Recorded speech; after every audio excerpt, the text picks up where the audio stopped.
Hi friends, ఎలా ఉన్నారు? బాగున్నారా? Welcome back to Shravs creative thoughts. కూరలన్నీ పోషకాలతో నిండి ఉంటాయి. వాటన్నిటితో పోలిస్తే తోటకూరలో ఎక్కువ పోషకాలు ఉంటాయి.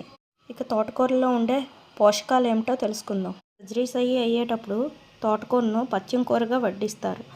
మరి దాంట్లో ఉండే పోషకాలను కూడా తెలుసుకుందాం. తోటకూరలో అన్ని రకాల విటమిన్లతో పాటు ప్రోటీన్లు, తక్కువ క్యాలరీలు, magnesium, calcium, phosphorus, zinc, selenium, iron, manganese వంటి ఖనిజ లవణాలు పుష్కలంగా ఉంటాయి. తోటకూరలో విటమిన్ ఏ ఉండటం వల్ల రేచీకటి వంటి సమస్యలు పరిష్కరించబడతాయి.